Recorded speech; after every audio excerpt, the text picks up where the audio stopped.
Hello friends, today we will study anti-Parkinson drugs. I am Narendra Kumar Kumawat, and first of all we will study this chapter in 5 headings.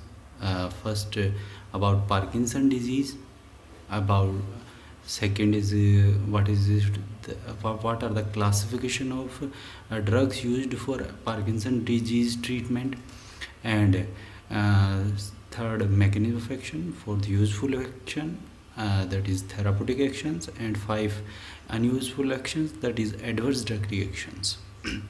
First of all, what is Parkinson disease? It is a simple disease in which acetylcholine level in brain is increased and dopamine level in brain decreased.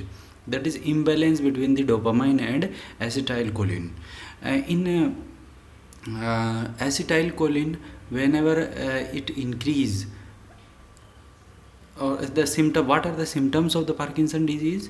Parkinson symptoms are that hands will shake like this. You will see, you have seen in old age persons. Generally, when they put cup in his or her hand, it will shake if patient have Parkinson disease. So this is the reason why this shaking in hands and limbs occur. They cannot sign properly on paper due to the shaking. This is because acetylcholine is a primary neurotransmitter of parasympathetic system, and acetylcholine, dopamine is dopaminergic neurotransmitter in the brain. We know that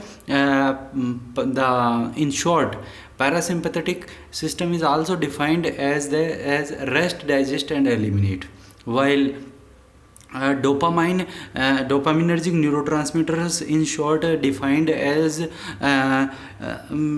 interest in life. So when a person becomes Parkinson's patients, in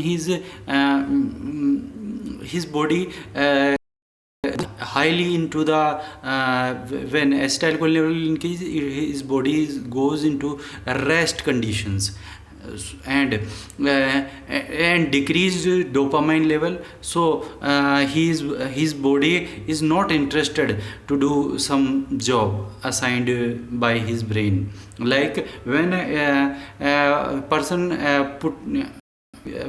take a cup into his or her hand, it will shake. Why? Because hand is not interested to hold, because dopamine level is come, and he hand wants to go into rest condition because acetylcholine level is high. So this is the Parkinson disease. How we can treat this disease?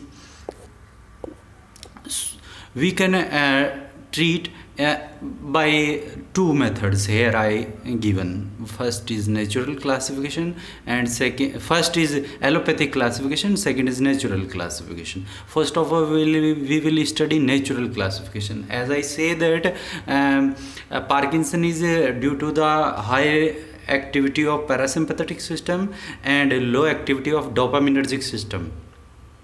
So when we will fulfill our desires, our interest in life become create.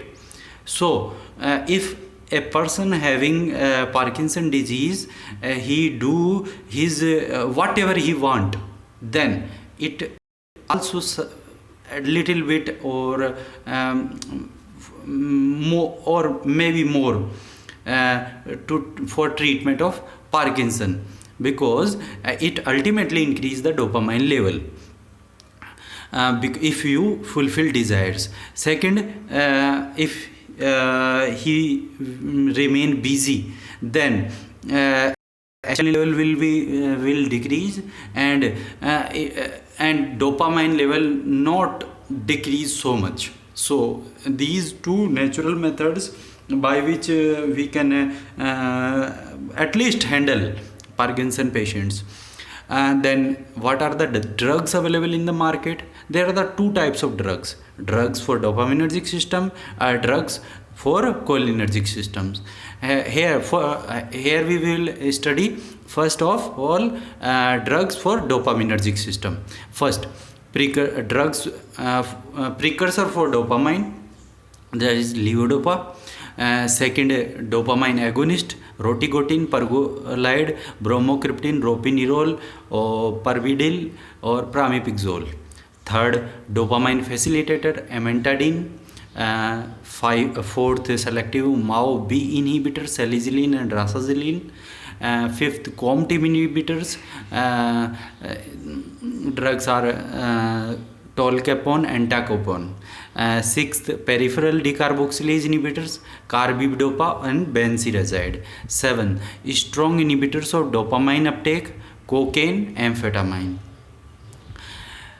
And in a cholinergic system, there are the two types of categories: and central anticholinergics and antihistaminic drugs. Central anticholinergics contain benztropine, procyclidine, cyramine, trihexyphenidyl, or it also called as benzhexol, bipridine, orphanadrine, ethopropazine, promethazine, and in antihistaminic category, diphenhydramine, ethopropazine, orphanadrine and promethazine also included into the central anticholinergic activity. So these are also have antihistaminics. First of all, we will memorize this classification by just listening a story from this. First of all, we will learn drugs affecting dopaminergic system. First of all, dopamine precursor, that it is a levodopa. Everyone can easily learn that dopamine when increase into the brain. Dopamine precursor. What is dopamine precursor? It is a precursor of dopamine, levodopa.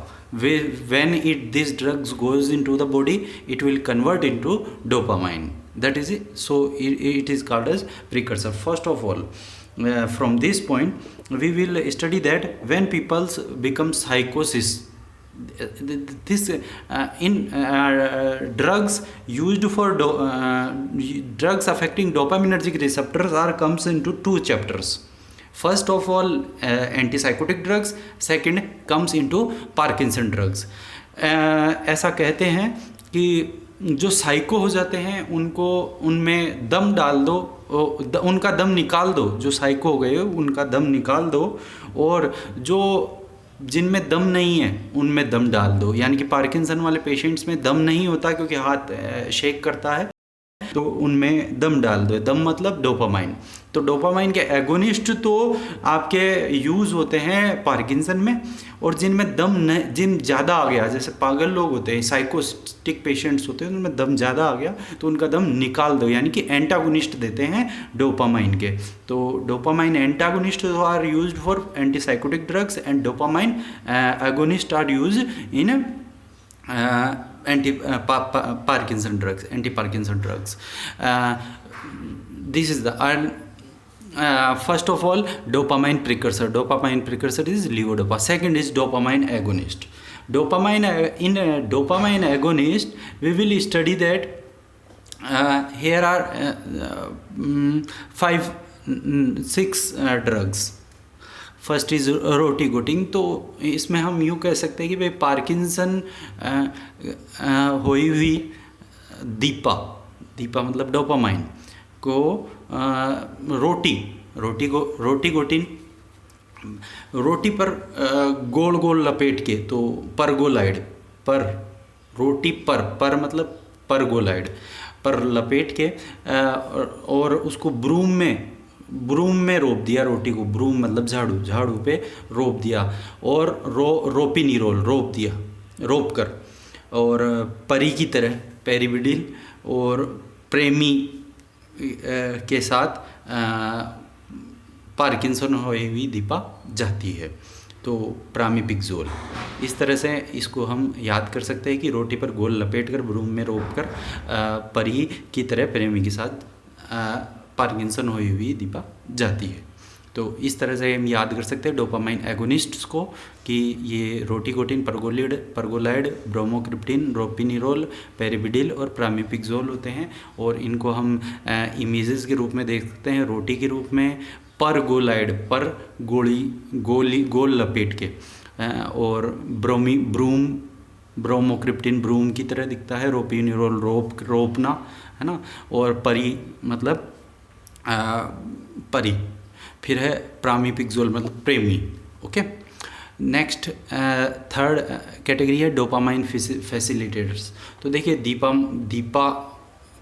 Dopamine, Deepa मतलब dopamine, तो दीपा को Parkinson हो गया तो अमन ने दीपा की facilities बढ़ा दी, तो डोपामाइन फैसिलिटेटर्स एमेंटाडिन।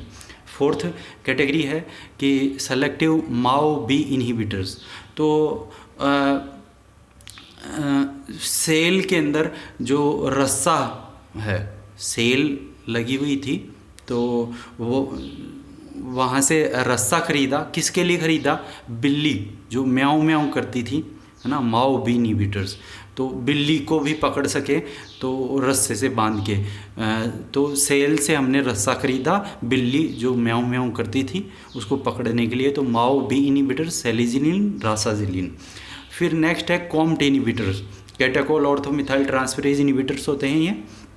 तो पूरी कॉम को इनहिबिट करने के लिए, जो पूरी कॉम इनहिबिट हो गई, पार्किंसन हो गया सबको, तो उसको दूर करने के लिए क्या किया गया कि टोल नाके पे एंट को इकट्ठी किया गया, टोल नाके पे एंट्स को इकट्ठा किया गया ताकि कॉम में पार्किंसन होया हुआ कॉम में पार्किंसन हो गया तो वो दूर किया जा सकता है। वो कैसे किया जा सकता है कि टोल नाके पे हम एंट को इकट्ठा करें, चींटियों को इकट्ठा करें, एंट।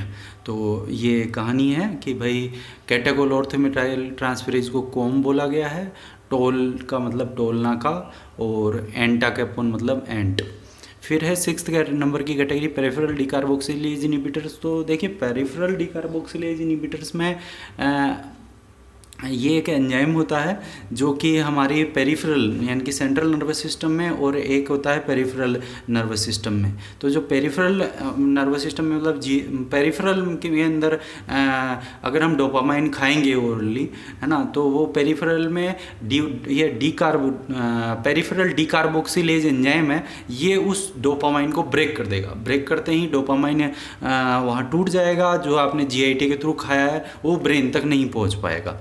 तो अगर हम इस एंजाइम को रोक देंगे तो डोपामाइन ब्रेक नहीं होगा और वो नर्वस सिस्टम तक पहुंच जाएगा और अपना एक्शन दिखा पाएगा। तो ये दवाइयाँ वो होती है जो कि उसके मेटाबॉलिज्म को रोकती है डोपामाइन के। तो ऐसे कह सकते हैं कि भाई इसको रटने के लिए कि पार्किंसन हुई बेन को, बेनजीराज़ाइड, है ना, पार्किंसन हुई बेन सीरों से, सीरा होता है हलवा, तो सीरे से डेकोरेट करती है किसको? कार को। तो पार्किंसन हुई बेन सीरे से डेकोरेट करती है कार को। तो बेनजीराज़ाइड और कार्बिडोपा। फिर नेक्स्ट है स्ट्रॉन्ग इनहिबिटर्स और डोपामाइन अपटेक। तो भाई डोपामाइन अपटेक मतलब नर्व से छोड़ देती हैं डोपामाइन को, तो वहाँ कहाँ छोड़ती है? साइनेप्स पे। साइनेप्स पे छूटने के बाद अब या तो उसको मेटाबलाइज किया जाता है या फिर उसे वापस ले लिया जाता है ताकि हमें सिंथेसाइज ना करने, उस नर्व को सिंथेसाइज ना करना पड़े, तो वापस ले ले। इस वापस लेने वाले प्रोसेस को अपटेक बोलते हैं। तो आप अगर उस अपटेक लेने वाले प्रोसेस को रोक दोगे तो साइनेप्स पे डोपामाइन पड़ा रहेगा और वो अगली नर्व को स्टिमुलेट करता रहेगा। और पार्किंसन में एक्चुअल के अंदर वहाँ डोपामाइन की कमी हो गई है, तो डोपामाइन वो कमी दूर हो जाएगी। तो अगर हमने स्ट्रॉन्ग ये इनहिबिट कर दिया डोपामाइन के अपटेक को, तो हमारा पार्किंसन ट्रीट होगा। तो इस तरह इसको कैसे याद करें? इसको याद कर सकते हैं कि पार्किंसन हुई हुई दीपा कोका कोला के डिब्बों पे चढ़ के फ़ोटो खिंचा रही थी। तो कोकेन और एम्फेटामाइन एम फोटो, वो कोका कोला के डिब्बों पे चढ़ के फ़ोटो खिंचा रही थी। कौन? दीपा। दीपा मतलब डोपामाइन। तो अपटेक मतलब ऊपर चढ़ के, अपटेक। दीपा कोका कोला के डिब्बों के ऊपर चढ़ के फ़ोटो खिंचा रही थी। फिर नेक्स्ट है आपके B, drugs affecting brain cholinergic system. तो इसमें आ जाते हैं आपके पहला सेंट्रल एंटीकोलिनर्जिक ड्रग्स और दूसरी एंटीहिस्टामिनिक्स ड्रग्स। तो देखो कोलिनर्जिक सिस्टम और एंटीहिस्टामिनिक्स ड्रग्स यहाँ आती हैं जो कि कोलिनर्जिक सिस्टम को असर करती हैं, क्योंकि कोलिनर्जिक सिस्टम को हम अगर एक्टिविटी थोड़ा कम करेंगे तो पार्किंसन का काफ़ी हद तक इलाज होता है, लेकिन इनसे नहीं होता है। मेनली बेसिकली डोपामाइन को अफेक्ट करने वाले ड्रग्स ज़्यादा असर करती हैं। फिर इसमें अब इसको याद कैसे करें? तो बेंजी थी टोपी पहन के प्रो साइकिल पर, साइकिल से पहले वाली स्टेज वाली यानी कि अभी साइकिल बनी नहीं तो प्रो साइकिल हो गया, प्रो लगा दिया उसके आगे। तो प्रो साइकिल पर बेंजी टोपी पहन के प्रो साइकिल पर सायरन बजाते हुए जा रही थी। तो बेंज हेक्सोल मतलब लोग बेंजी को झेल रहे थे, बेंज हेक्सोल है ना, सायरन बजाते हुए, सायरामाइन। तो बेंजी को झेल रहे थे और फिर लोगों ने बेंजी को बाई बना दिया, बिप्रिडीन। बाई के साथ परी भी बना दिया उसे, बिप्रिडीन, बाईपेरिडीन। और वो ऑर्फन थी तो ऑर्फेनाडिन। और उसको बोला अब ऑर्फन है, लोग सुधरते थोड़ी हैं, तो ऑर्फन के साथ ऑर्फन जैसा ही बर्ताव भी करते हैं। तो फिर उसको परी के रूप में रखा, लेकिन ना उसको बर्ताव नहीं किया, तो इसको बोला इत्थे प्रॉपर मत रखना, इत्थे प्रॉपर तरीके से ही पैर रखना, तो इथोप्रोपाजीन।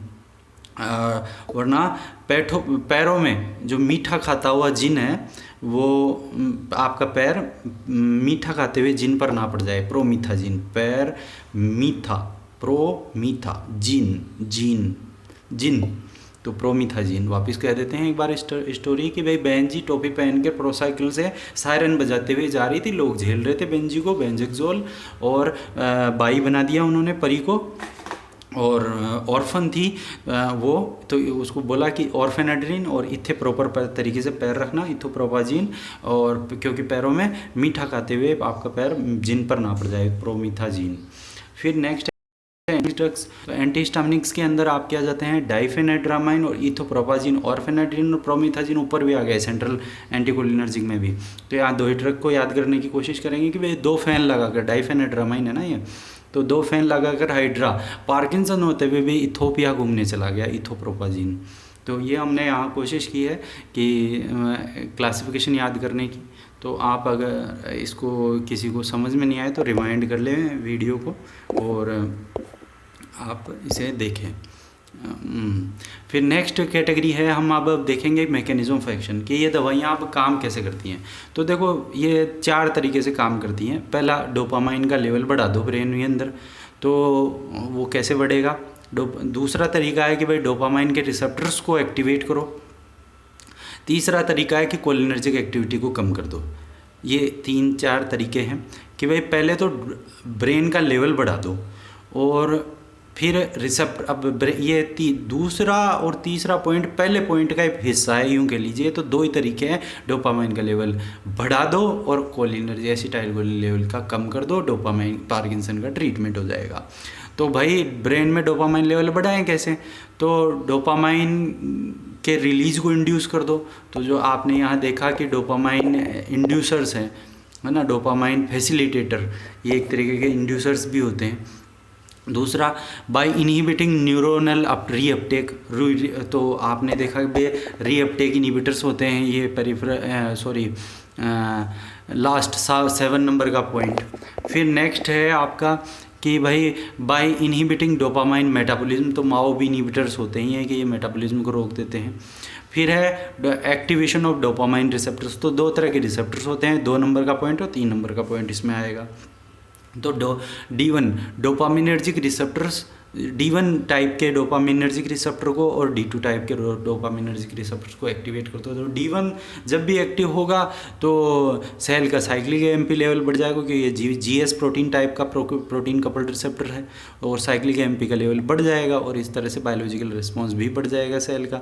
D2 है तो ये आपका GI प्रोटीन टाइप का रिसेप्टर है, GI प्रोटीन कपल्ड रिसेप्टर है।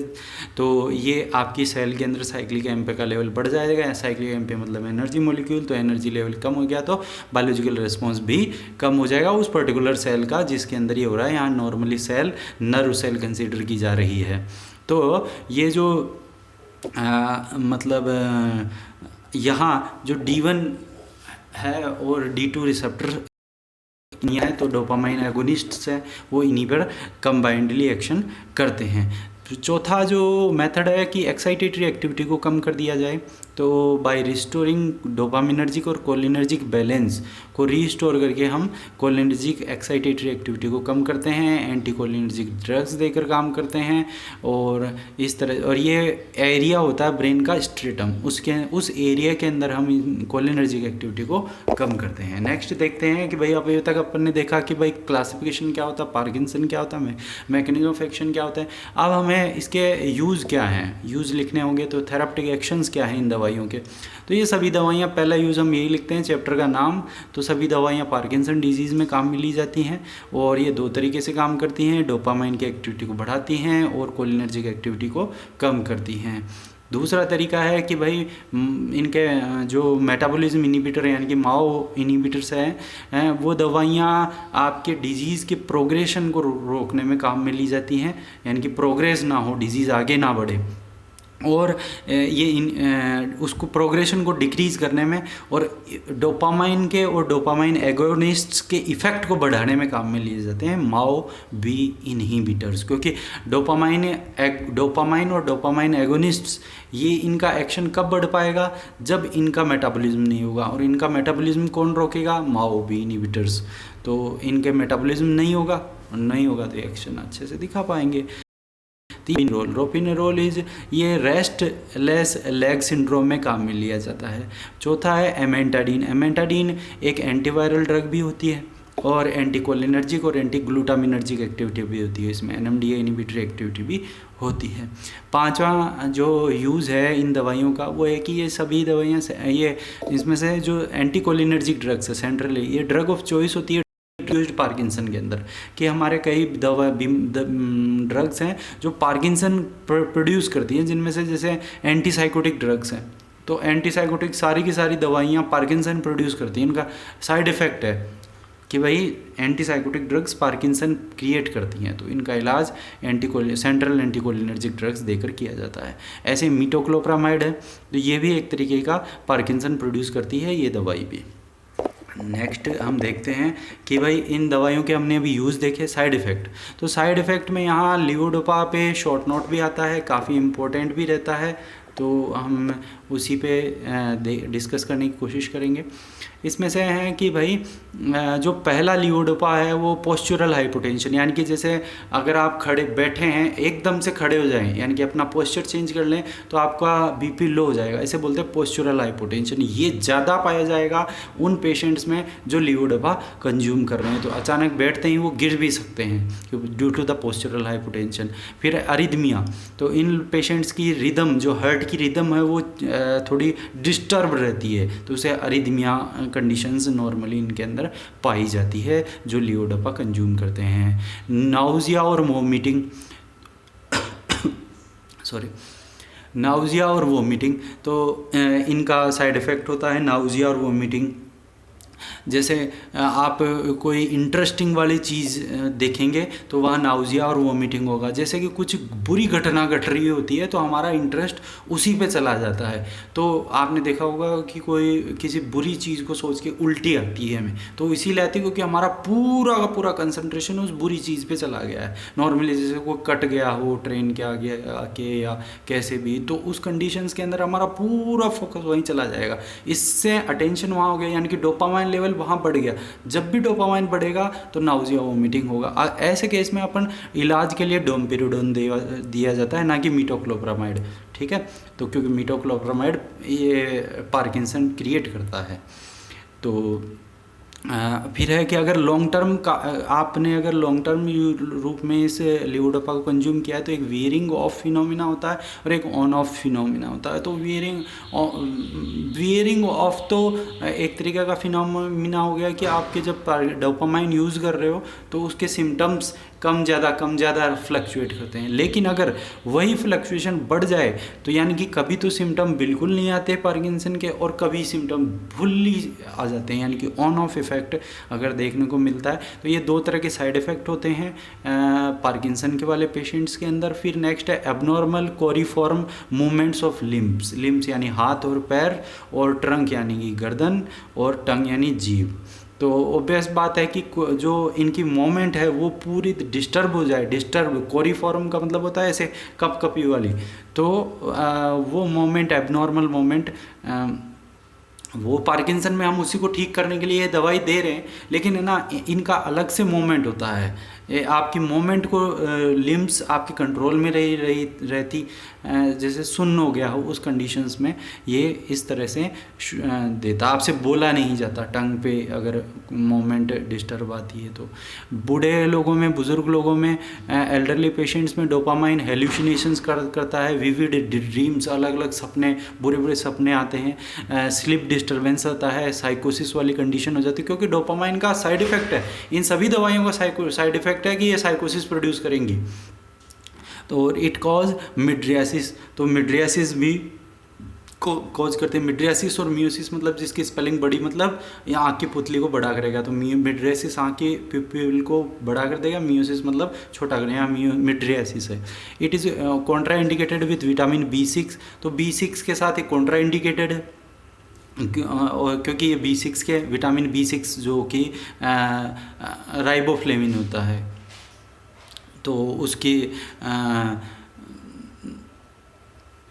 नहीं B6 पायरिडोक्सिन होता है, तो पायरिडोक्सिन के देता है, और ये कॉन्ट्रा इंडिकेटर होता है पेप्टिक अल्सर में और मैलिग्नेंट मेलेनोमा में ये कॉन्ट्रा इंडिकेटेड होता है। फिर उसके बाद बात करते हैं हम कि नेक्स्ट कैटेगरी है डोपामाइन एगोनिस्ट्स,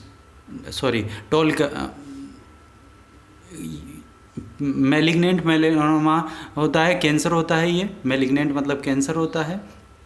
और फिर नेक्स्ट है टोलकैपोन एक हिपेटोटॉक्सिक ड्रग होती है, इसका हिपेटोटॉक्सिक यानी कि लीवर को टॉक्सिक इफेक्ट आता है। तीसरा है MAO-B इनहिबिटर्स, अगर हाई डोज में ले ली जाए तो ये चीज़ रिएक्शन देती है जो कि एक हाइपरटेंसिव क्राइसिस होता है, और ये चीज़ रिएक्शंस उन फूड कंटेनिंग सब्सटेंसेस के साथ शो होती हैं, यानी कि आपने MAO इनहिबिटर भी लिया है और टायरामाइन कंटेनिंग फूड भी लिया है तो आपको ये प्रॉब्लम देखने को मिलेगी, हाइपरटेंसिव क्राइसिस, इसकी वजह से आदमी मर भी सकता है। फिर डोपामाइन एगोनिस्ट जिसमें ब्रोमोक्रिप्टिन और प्रोग्लोइड डिजिटल वासोस्पाज्म शो करते हैं, यानी कि गैंग्रीन प्रोड्यूस कर सकते हैं। ये एक तरीके से गैंग्रीन के अंदर होता है कि हमारे टिश्यूज़ में एयर एंट्रैप्ड हो जाए, तो उस केसेस के अंदर गैंग्रीन हो जाता है और उस टिश्यूज़ डैमेज होना शुरू हो जाता है, नेक्रोसिस।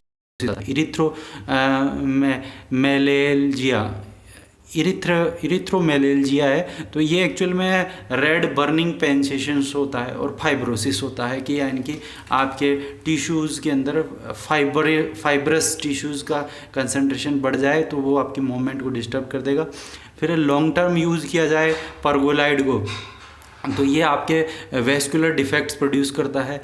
छठा है कि आप सभी dopamine agonists confusion, hallucinations, excessive daytime sleepiness ये प्रोड्यूस करते हैं, क्योंकि देखो आपको जब नींद आती है तो आप नींद कब लेते हैं, जब डिस्टर्ब आप ज़्यादा इंटरेस्ट होता है, आपका इंटरेस्ट आएगा नींद लेने में तो नींद आएगी। तो इन सभी के अंदर है ना एक्सेसिव डे टाइम स्लीपनेस आता है, क्योंकि आपका इंटरेस्ट बढ़ गया है। तो अब ये इंटरेस्टिंग कोई चीज़ आपकी है नहीं तो ये सोने में नींद इंटरेस्ट आएगा आपको। तो ये सभी का साइड इफ़ेक्ट होता है ये नॉर्मली। तो दी drugs also cause impulse control disorders, जैसे कि पैथोलॉजिकल गैम्बलिंग। गैम्बलिंग मतलब होता है जुआ, लोग जुआ खेलने की आदत पड़ जाती। देखिए डोपामाइन लेवल बढ़ेगा ना आपकी बॉडी में, तो किसी ना किसी चीज़ की लत लगेगी। फिर है हाइपर सेक्सुअलिटी भी है इसका साइड इफ़ेक्ट है। इसके बाद 7वां पॉइंट है कि एमेंटाडीन कोज नाउजिया, इंसोम्निया, नींद नहीं आती है, नाउजिया मतलब बेचैनी, एंकल एडिमा यानी कि घुटने में सूजन वगैरह आ जाती है, और लिविडो रेटिकुलरिस। तो ये कुछ साइड इफ़ेक्ट हैं एमेंटाडीन के, जो कि डोपामाइन फैसिलिटेटर होता है। सेंट्रल एंटीकोलिनर्जिक ड्रग्स में आती है यूरिनरी रिटेंशन हो जाएगा, यूरिन का आउटपुट नहीं हो पाता, यूरिन बॉडी में ही रहता है, तो उससे प्रॉब्लम होती है। अगर सेंट्रल एंटीकोलिनर्जिक्स के साइड इफ़ेक्ट्स सीधा एंटीकोलिनर्जिक के सबसे साइड इफ़ेक्ट होते हैं कि भाई आपके सिक्रीशन जितने भी हैं सब के सब बंद हो जाते हैं। ब्लड विजन, आँखों में थोड़ा सूख जाएगी आँखें, तो आपको मतलब धुंधला सा दिखेगा, ब्लड विजन होगा, आँख पुतली झपकाने में भी आँखें जलेंगी आपकी, ड्राई माउथ हो जाएगा, कॉन्स्टिपेशन हो जाएगा। तो इस तरह से आज हमने ये कवर किया है कि पार्किंसन एंटी पार्किंसन ड्रग्स को।